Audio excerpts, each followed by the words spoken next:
Alabama should not be in the college football playoff. Now, everyone is focusing on how Miami got in ahead of Notre Dame, but really what the committee hid from you is that they protected Alabama. I don't think any team should be in the playoff with 3 losses. But they knew if they were going to snub Notre Dame, and Notre Dame brings in a lot of ratings, they have to keep one of the big boys in, and they chose to protect Alabama.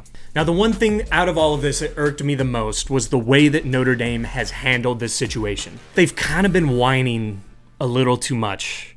You didn't get in. That sucks.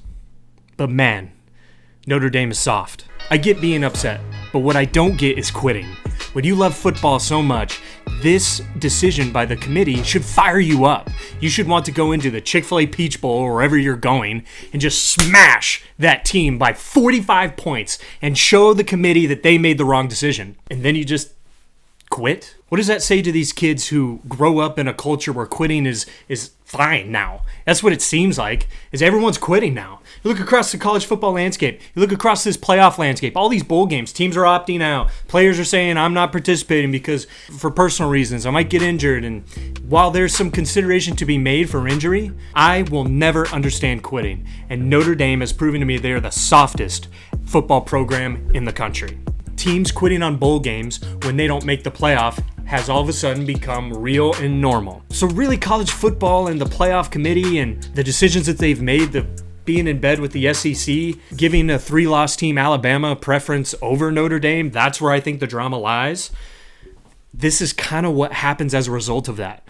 While I don't agree with their decision to sit out, I do understand the reality of turning something into a business and people saying, well, if it's not worth my time, I'm just not going to do it. Because if I go and do this meaningless thing and it has a negative impact on me, now there's my future. That part I get. I still don't think you quit. If you love football, if you really want to be the best coach, the best program, and lead men in the best way that you can, when the chips are down, you go and you perform. You go and beat them by 75, whoever you would play in whatever bowl that you are across the country. You don't just quit. This is the problem with the college football landscape right now, is all of this. Who should be in? Who should be out? What should we do is all up to everyone's opinion. Everyone's going to be mad. No one's going to be happy. And something has to be done.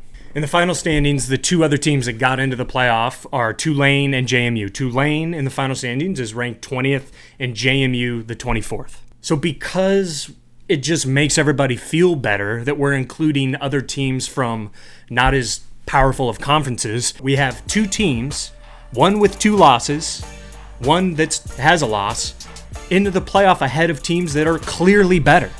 That is what doesn't make sense at all. Because if it just went off of 1 through 12, there'd be a lot less debate, a lot less people mad, and a lot more competitive games come the playoff. Because JMU and Tulane, they're gonna get blown out. These matchups really aren't must-watch TV. I might skip them. No, I'm gonna watch.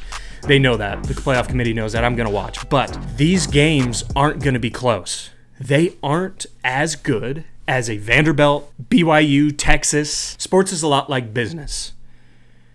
It's competitive. There's a lot of people that do what you want to do, and you have to be better, and you have to differentiate yourself, and you have to win.